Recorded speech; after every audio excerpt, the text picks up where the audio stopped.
Hello, Akko here again. Welcome back to Feed the Beast Direwolf 1.7.10. I've got a problem. I'm getting low on coal. Look at that. I'm down to 52 stacks of coal, and that is an issue. I need to deal with my power situation. I've been doing a bit of an experiment, see how long I could just run off these two survivalist generators, and they've done me proud, to be honest. But now is the time to change this over. Could have, of course, made a tree farm and charcoal run these, but I think I will actually keep these and use them to run tree farms. But what we need to do with this episode is we need to look at an alternative way of getting power, and it's time we upped our power. We've got a factory this size. We need a big factory. We need a big power source. So I'm going to be doing that in just a moment. Right. First of all, though, I'm going to quickly run through a couple of things I've done since last episode. One, I wanted to try these mana cookies, and I made too many. I made loads of cookies, and I haven't got mana cookies for days, and they're quite nice. They fill your bar real quick. They do like four plus haunches of food, which is good. So right, what we've got then. I've had to turn the spawner off. We'll start in here. We'll start at this end and work our way across. I've had to turn the spawner off because of the power issues that I'm starting to worry about. We have got 24 million millibuckets. Well, that's ridiculous. That's been working fine, no issues. There was actually an issue. I'm lying. Let's turn the fans off. It'd be easy to get down there because I get blown all over the place. Whee! And then turn my light on. The red light wire kept getting blown off on the side. It kept getting blown off this block here when things explode inside that bit. So I've run it from the back and it's been fine since. So I've just got the red light wire running from the back there, and that's all fine and dandy. Let me out, please. Thank you. And I just had to put a trapdoor there to get down there. So that's all good. And this side, the pigs were full, so there was about 80 pigs in here when I logged on earlier. So I've turned that off. So I'll just put a redstone signal on the side there. They seem to be pushing through the redstone. They seem to be pushing through the lever. Are you inside or outside? Where are you, guy? You seem to be outside. Are you managed to climb over that lever? Nah, I'll sort him out later. Yeah, and I've done some stuff up here, so we'll start at this end. What I've been doing is I've been kind of working on getting more of this enderium and more of this cryothium stuff. Now, that's just, we can ignore that. I actually broke the strong box off the top of the fluid transposer. It destroyed the fluid transposer because I had this turned on. So it destroyed the block under it as well. So you've got to be careful with that. I think I've mentioned that before, so I need to make a new fluid transposer for there. I've upped a couple of these tanks to resonant ones, so you can see if I wheeler there, it was 512 buckets worth now, which is quite nice. That's like 2 drums in one block. It's quite cool.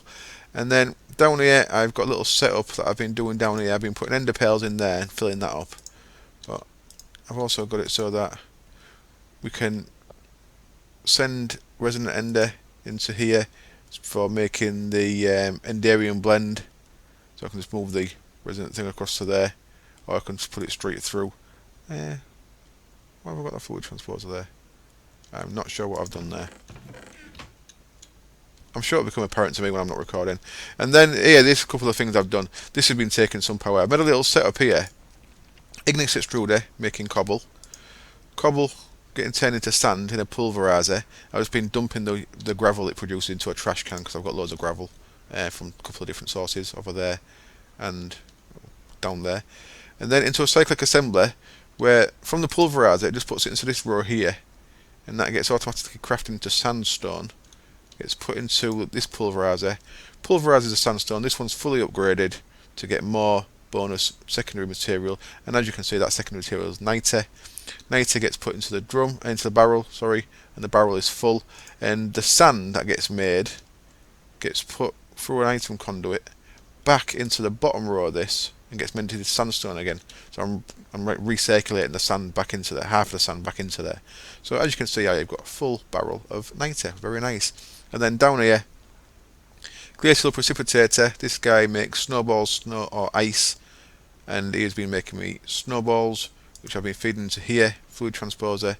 Been feeding redstone into this side, and then been making the blizz powder, which we also need for the cryothium. So just have a quick glance at what we're doing today. Cryothium, dust, blizz powder, snowballs, saltpeter, and redstone. So there's the blizz powder and the snowballs. There's the niter, saltpeter, so it's just redstone. I'm also getting low on redstone. I need to work out what I'm going to do about mining. Do I make MFR laser drills? I'm getting to the power. After this episode, we'll have the power to run them possibly, and I don't know. Or do I start quarrying the nether at the underdark? I certainly need something, don't I? I'm getting low on stuff. I also got an issue with so much gunpowder. It's ridiculous. Now, gunpowder we can process using IC2 into sulfur, and sulfur can be used to make shapeless. It's going to be in here somewhere. The pyrotheum dust we need for making enderium and stuff. So I am going to be getting into IC2 pretty quick, just to get an extractor. So something simple, probably a lava generator, and an extractor. And then of course I need to make circuits. So I want to play with nuclear control. Nuclear control has always been, with the advanced information panels, has always been one of my favourite little mods. And I've said it before, and I'd like it to be a standalone mod, not an IC2 add-on. I'd like it. It'd be very nice if he made it to cover all mods. Anyway, big reactors. That's what I'm going to make. I was playing with some more Ender IO stuff. There's a thing called zombie generators that look really cool, really easy to make as well. But I'm going to make them on my Resident Rise series because I'm a bit more magicy there, and it's kind of a magicy power gen. Ender IO is kind of magic tech, isn't it? Ender IO, I like it. It's a bit techy, it's a bit magicy. There's also a Ender IO generator. What's it called? There it is. Combustion generator. And that can take stuff called rocket fuel. Rocket fuel can make with gunpowder and redstone. But because my redstone's low, I'm not going to bother with that. But I may make some of them as a backup power source, just for the sake of it, in a few days. Now, what we're going to do is we're going to make big reactors. And big reactors offer two things. They offer reactors and they offer turbines. Turbines you can't actually make until you've had a reactor from the go for a bit, because for the turbine you need cyanite for some of the bits.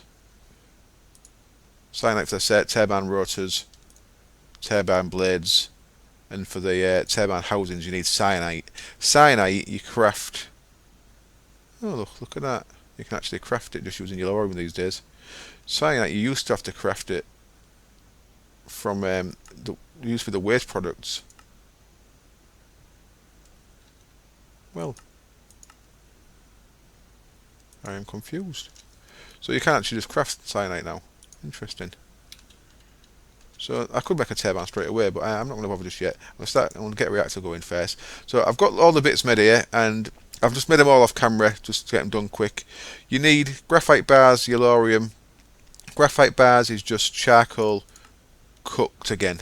So get a stack of logs, cook them into charcoal, put them back in, and they cook into graphite bars. Yellorium, of course, is from yellorite ore, which we've got 100 and something stacks of, but loads of that stuff. And that lets us make most of these bits. Reactor casings are the base thing you need, so I made a load of them. I'm actually going to make a 7x7x3 reactor, so I've got all the bits I need. I think I've got one bit of glass extra, if my maths is correct. Then inside the reactor casing you need a reactor controller, which is made. All the rest of these use reactor casing, so you actually have to make more. But there you go, there's a quick recipe for that. There's that guy. And then we need access ports to get stuff in, to get stuff out. We need a power tap to get power out. We need redstone ports, so get some redstone control on it. And we need our fuel rods, which are just like that. And we need our control rods, which go on top of the fuel rods, which are just like that. There we go, so that's everything you need to see on how to make the stuff. I've done some decorating. I've decided to go just this plain look in the front tower. I guess this is the back tower actually.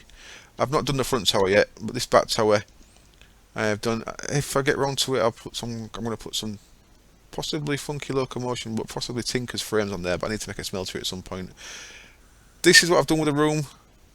I've just made it plain white walls with a cyan clay bottom. It's a bit plain, but I think it kind of fits a factory thing well. I lost two of my villagers. I was experimenting with lightning. I think I saw on the Minecraft Vanilla wiki, if lightning strikes near a villager, it spawns a witch. So I was going to see if I could use a blood magic spell to cast lightning to spawn a witch, and I cast lightning there, and it just set 2 of my villagers on fire and nearly killed them. Well, and killed 2 of them. So that didn't really work. And I've also done this side the same. These rooms are just all the same, all the way up. This, by the way, on a newer version of the Pneumatic Craft mod, you can make these like a multi-block, and they just have the elevator frames on the outside, and you can camouflage the base, so you can have it like a nice surface on it. So I shall be expanding these to 3x3 elevators, which means I can put that back into the wall, make it look nicer. So that'll be getting done. It means I have to make a load of elevator bases though. Absolute ton of elevator bases. Right, so here we go. This is where we're going to have our reactor. What I'm going to do is I'm going to eventually have banks of capacitors running down here, and I'm going to have a turbine above, and I might do 4 of these. I might do 1 in each tower. That's which is just ridiculous power. If I do that, I think I'd have to use a laser drill, just because there'd be no other reason to have that much power. MFR laser drill, magic's. It's the law behind it, I guess, is that it's mining under bedrock. So you're doing a laser drill under bedrock and pulling out resources under bedrock. It's pretty like magicking resources from nowhere, but it uses a ton of power. So what you're doing, it's an end game energy sink. Energy sink. You're just blowing power out. 2, 3, 4. I've done this wrong. 1, 2, 3, 4. 1, 2, 3, 4, 5. Where's the bloody middle then? 1, 2. 1, 2, 3. No, it's there. So yeah, it's an endgame power sink, which is when you're making big reactor turbines, you really want an endgame power sink ready to use it all. So I shall probably make some of them guys once I've got all this up and running. But for now, I'll do at least 1 quarry in the Underdark, 'cause I've not actually been there yet. I've only quarried so far under my base. You need 1 reactor controller for any of these. So I'm going with a 7x7x3. It's a nice little design I've used before. There is a spreadsheet. I've left the grass behind, haven't I? There is a spreadsheet, a Google Doc, made by, I think it was Localike, who played on Resident Raz server with us, who made it for all the different outputs, and this was the best in size. It's a good reactor for the size we're going for. It's got a good power output and fuel use and stuff like that. What we're going to have on this side is we're going to have 2 reactor power taps. No, we're not. We're going to have, that's not what I meant at all. We're going to have 2 redstone pots on this side, like so. On this side we're going to have our input and our output, so you can just go into there and change one to output. There we go. So that gets fuel in, and lets fuel come out, waste fuel, which is the cyanide stuff. I thought it was called plutonium. It had to be processed, I don't remember. And then on the back I'm going to have a power tap. So there's all the bits we need on the outside, so the rest can be covered with glass. There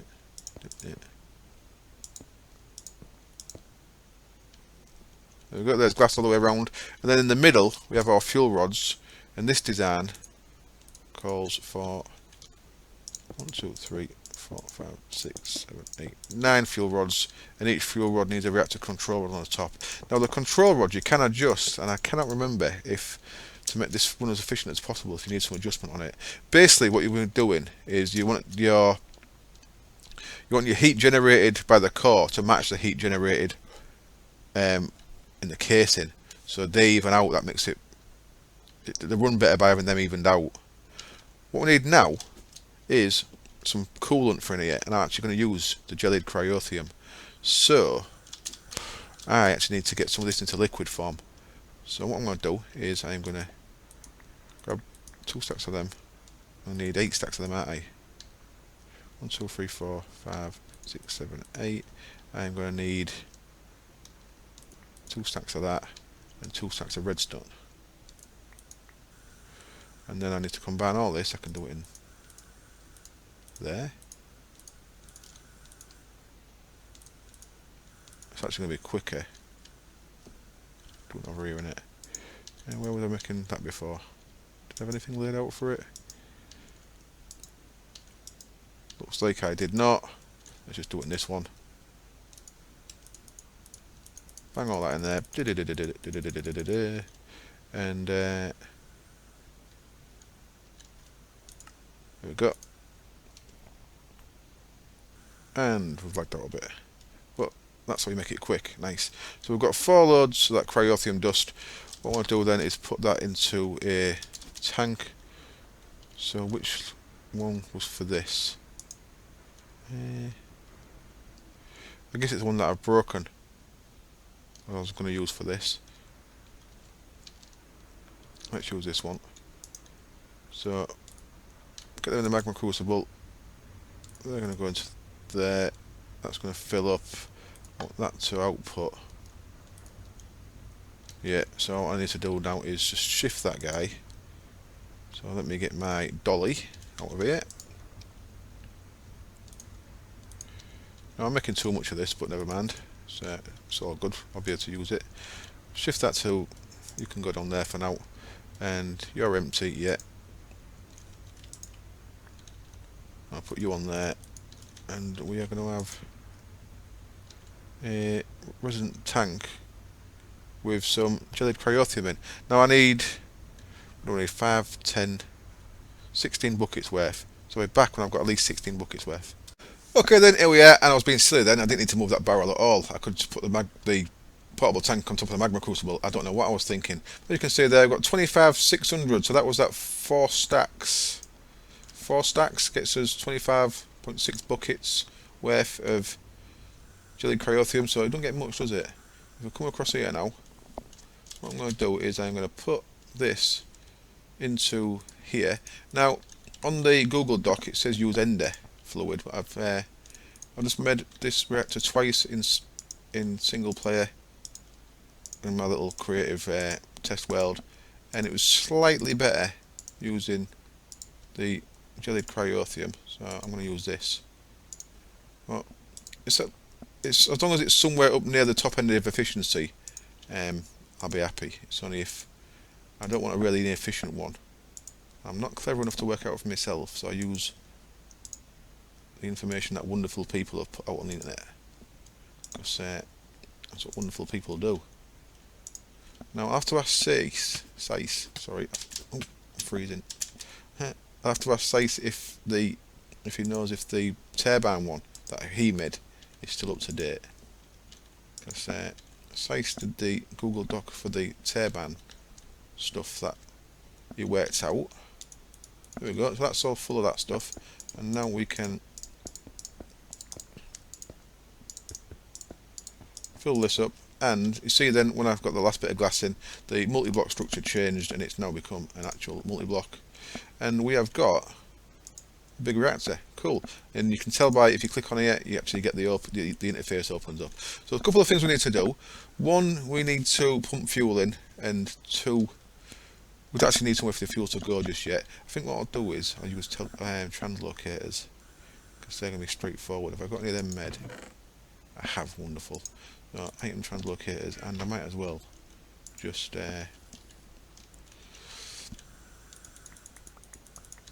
1, 2, 3, 4, 5, 6, 7, 8. I'm going to bring 8 lots of this across for now. So I want to see how long this 8 lasts. So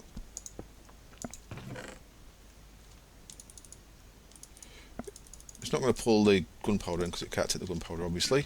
So with a translocator on there, in fact, and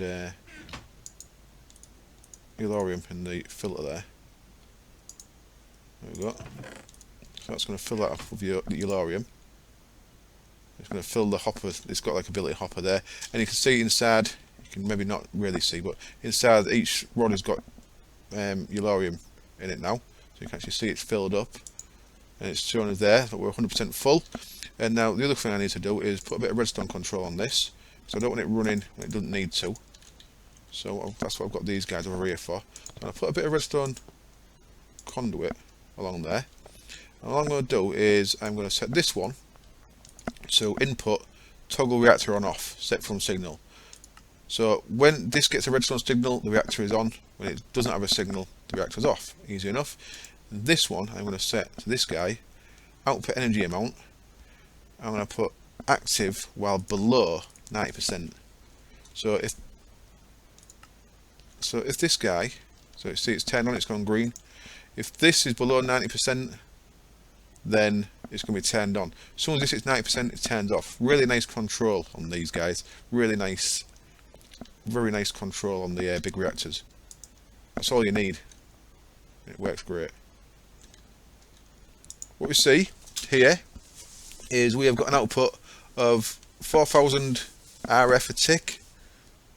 So my little thing is in there doing 320. My survivalist generator is 320.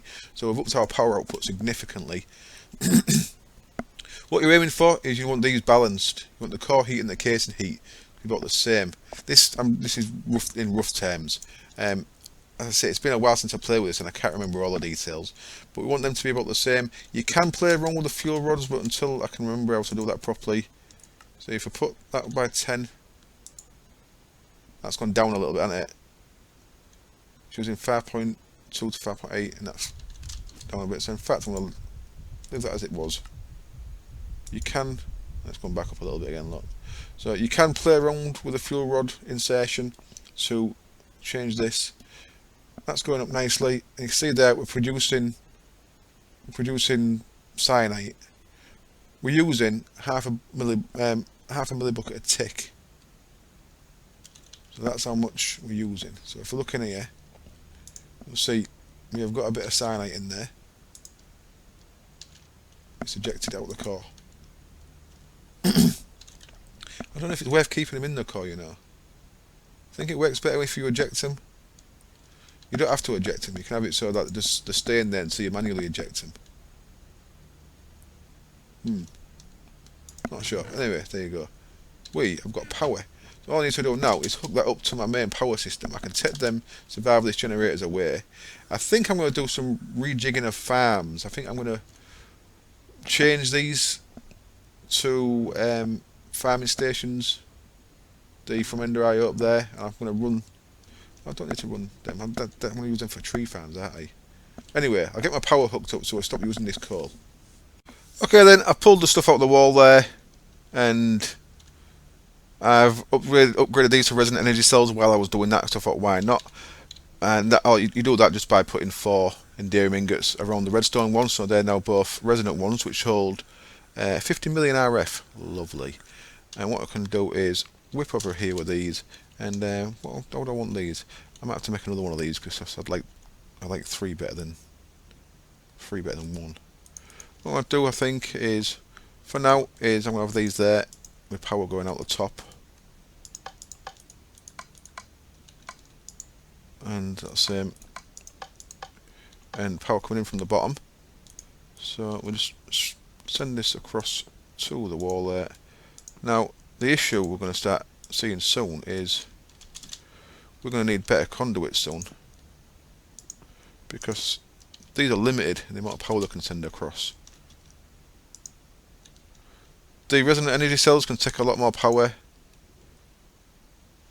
so that's just going to flick on and off. Yeah, that's why I normally like to have a bit of a timer involved. I don't know if it gets to efficiency if it's not running like that. In fact, let me deactivate this for a bit. I might have a think with that and put a timer in there. Let me reset that and just turn it off. You turned off? No. I want to make it into manual control again.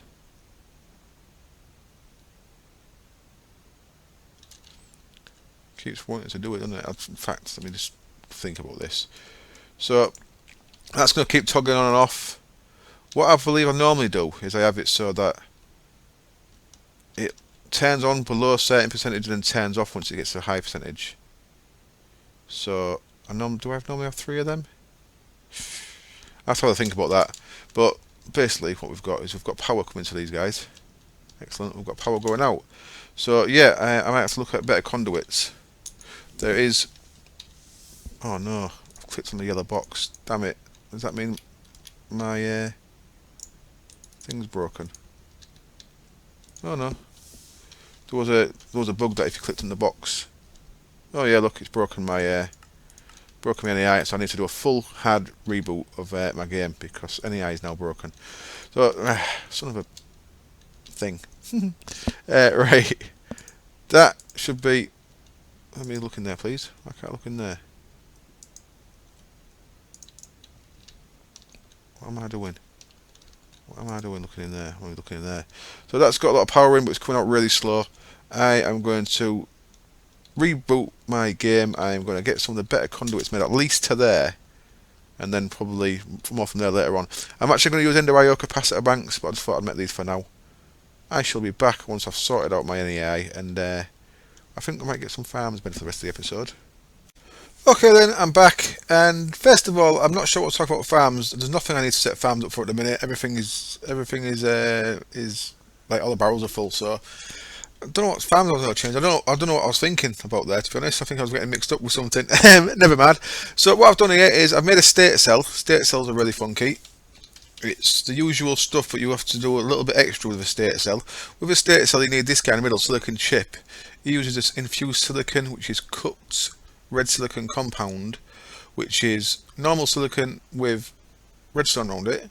Normal silicon you get as 8 from a silicon bowl and a diamond saw, and silicon bowl is sandy coal compound that's smelted, and that is coal with sand around it. So it's a bit long-winded to get it, but yeah, you can get it pretty quick. I've got 8 of them, so I've made 8 the little bits in the middle there. I made a stator cell.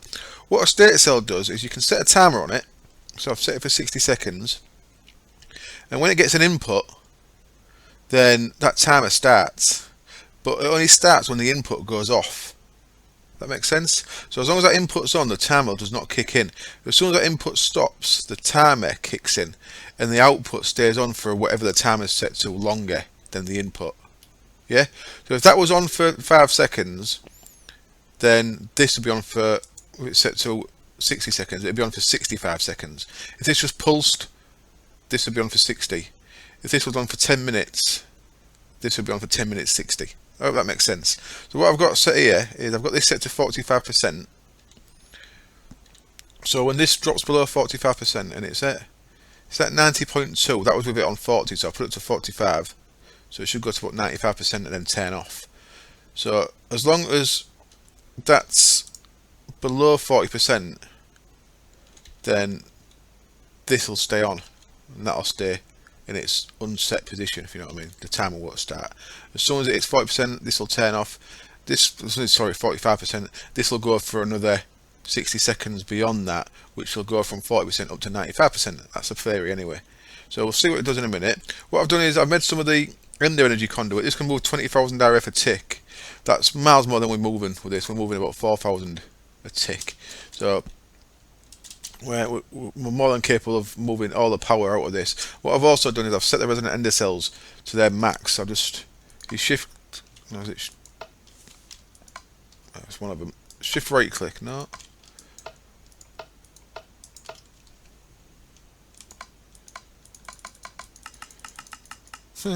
Shift left click. Goes up in thousands. These by default are set to 2,000. I thought there was a way of doing it to just straight to the max. Ah, never mind. Maybe there is, but I forgot it. These are set to 2,000 input and output. I've set them to 10,000 output and input, so they can take all the power this can put out and then some. So I've just got that disabled at the minute. So I'll just re-enable these guys and you'll see what I mean. So that's enabled for input and that's enabled for input. So this will start going down pretty quick. As you can see, that's dumping all that power into them 2 resonant energy cells. And once this hits 40%, 45%, there you go, that's kicked in. But the timer hasn't started because this is still below 40. So until they fill up, this is going to stay below 40. So this is going to stay on all the time until they fill up. When they're full, once this hits 40, then it'll turn itself off. We won't waste any power, but it'll also run at its most efficient as well. So, because feathering it on and off is not very efficient. Well, it's not going to make a big deal over I mean, it's during the game. It's not going to make a big deal, but it's nice to do it right, isn't it? So there we go. We've got power. Now I will look at the resource need for making this into a turbine, which will kick out a miles more power. and then I'll see about maybe copying that another 3 times, the other 3 towers. What I'm going to do is I'm going to show you what I've done over here. I've changed things around slightly in here from last episode. I moved the blood brick and changed it to laboratory block. I don't know which looks better, to be honest, blood brick or laboratory block. I've maybe gone a bit far with laboratory block, it's everywhere. And I've also added 4 more transposers, telesposers. I've got one in each corner. I've put a carpenter's door there, just so you can see we have got our 4 beacons and our altar on here. So that's just all set to the same white signal on the back there. So now, instead of just moving the... where's my way out? There it is. Instead of just moving the altar, it also moves the beacons out of the way as well. And I'm not sure if I showed you the pedestal bit, but I've got it so that you put a sword in there, that's what activates it.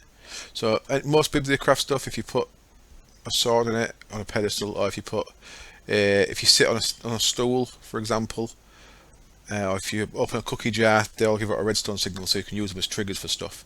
There you go. So the altar and the beacons come up at the end, or go down at the end. Do I need that living on for a bit, or not? Not very long. No, it's nearly full. So what I'm going to do is, there's a recipe by the way for that. It's just a vibrant alloy ingots instead of nuggets. There's a little one nuggets. No, that's the red stuff in it. Never mind. So there we go. That's that. So it's going to be a bit of a short episode, I'm afraid. I'm going to wrap it up there, and I'm going to try and wreck my brain and think what I wanted farms for. I think I was maybe thinking of doing the zombie generators. So I was going to set my farms to do that, but now I've got that big reactor, I've got no need to do zombie generators at all. That's why I've been saving this, to be honest. I've had the resources to make this, because I've not quarried for like 2 weeks, have I? I had the resources to make this ages ago. I just didn't want to skip to this without just going with normal amount of power. You can make these on day 1 if you get trees, iron and magnesium yellow, right? You can get one of these going on day 1 really, if you wanted to, but I like to take things a bit slow, you know. So I am going to wrap up there. I hope you enjoyed the episode. We've got a big reactor med, we've got a better power source. I'm not sure if I'm going to need... I'm pretty sure that this conduit can keep up. I just wanted the big conduit from the reactor to the cells. Yeah, I may make some capacitor banks because I think they'll look good in there. Capacitor banks are pretty straightforward. Double laid capacitors, redstone block and electrical steel. I may make some of them between episodes so it looks a bit funkier in there.